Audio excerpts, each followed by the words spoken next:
Et voici une troisième et dernière vidéo pour compléter nos histoires de Saci Pereré.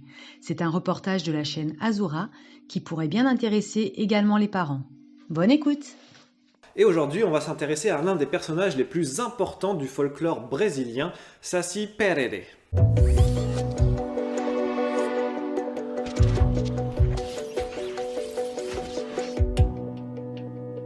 En 2005, les autorités brésiliennes ont nommé le 31 octobre la journée nationale du Saci. Encore bien présent dans la mémoire collective brésilienne, le Saci Pereré vit toujours au cœur des histoires populaires et notamment dans les terres intérieures du Brésil. Tirant ses origines de la culture autochtone Tupi-Guarani, située au sud du Brésil, le Saci Pereré a fait son apparition dans la culture populaire en réaction à la conquête européenne. Le présentant comme un petit rebelle, l'histoire de Saci Pereré portait initialement sur ses divers tours de passe-passe dans le but de ridiculiser les colons portugais et perturber leur invasion à l'époque de la conquête du Nouveau Monde. Le terme Saci signifie être magique en tupi. Il identifie également le nom d'un oiseau. Cet oiseau, tout comme le Saci Pereré, est aussi connu sous le nom de Saci, Matim Pereré ou Matim Pereré. Malgré cet apport culturel, le Saci Pereré a pris sa forme définitive telle que nous la connaissons aujourd'hui à la fin de l'époque coloniale, s'étant adapté aux différents apports culturels de la société brésilienne et à la culture africaine notamment. Le personnage est désormais présenté comme un petit démon noir d'environ 1,5 m. Fumant toujours sa pipe, nommé Cachimbo, le Saci a un caractère ludique. Il se déplace généralement nu et fait étonnant, il est unijambiste.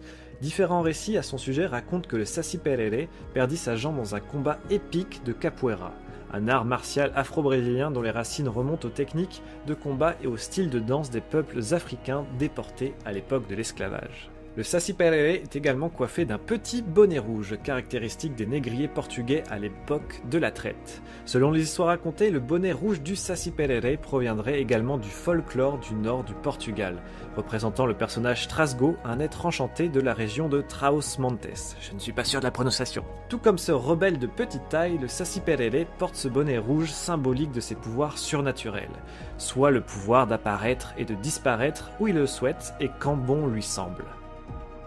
Le bonnet de Saci Pereré symboliserait aussi d'une certaine manière sa liberté. Et selon légende, celui qui arriverait à retirer son bonnet pourrait le réduire à l'esclavage. En retirant son bonnet, le chasseur de Saci pourrait enfermer celui-ci dans une bouteille et lui faire tout ce qu'il désire afin de s'assurer une bonne fortune. Néanmoins, pour échapper à sa capture, le Saci détient le pouvoir de tourner sur lui-même si rapidement qu'il éloigne tout filet à sa portée. Plusieurs affirment que cette petite tornade sifflante occasionne de douloureux maux de tête. Les histoires de Saci Pereré sont marquées de plaisanteries et de mauvaises blagues. Selon les histoires, le Saci Pereré passe la majorité de son temps à boire, fumer et jouer des tours. Par exemple, il aime dresser les poils et les crinières des animaux, il fait disparaître des objets, il interchange le sucre avec le sel ou fait brûler les repas sur le feu. Dans les villes de l'intérieur, les paysans racontent que le Saci aime effrayer les voyageurs à la tombée de la nuit.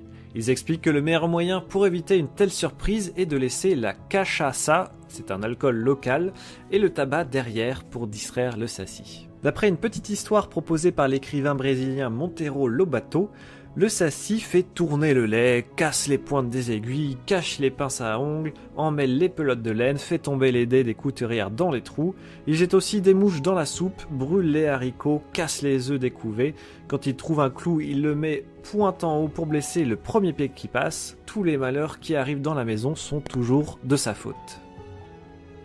Dans différentes régions du Brésil, le Saci Pereré est présenté comme le gardien des plantes et des herbes médicinales. Pour savoir préparer de nombreuses infusions et différents remèdes naturels, le Saci Pereré est vu comme un personnage maléfique, gardien des secrets et des connaissances ancestrales. Notamment, il prend soin des herbes sacrées en distrayant ceux qui s'avisent de les cueillir sans sa permission. Être de la forêt, les contes et les légendes racontent que le Saci Pereré naîtrait de façon mystérieuse dans les pousses de bambou après plus de 7 ans de gestation. Sa durée de vie serait de 77 ans et sa mort adviendrait de sa transformation en champignon vénéneux. D'autres légendes affirment que les Saci seraient les fils abandonnés d'esclaves noirs maltraités par des grands propriétaires terriens. Tu sais maintenant tout ou presque sur ce personnage de Saci Pereré. J'espère que cette vidéo t'a plu et je te dis à bientôt pour de nouvelles histoires ou mouvements de capoeira. On se laisse en musique ? uma perna só que pulava de encabelizava rasteira. Cabeçada, rabo de arraia, matéria, assustado, não era brincadeira. Na verdade eu acabei de crer que ele viu o Saci jogando capoeira. Pererê, pererê, pererê, moleque Saci não era brincadeira. Si tu as aimé cette vidéo, clique sur j'aime et laisse-nous un petit commentaire en dessous. Et pour ne pas rater les prochaines vidéos, abonne-toi à la chaîne. Merci et à bientôt.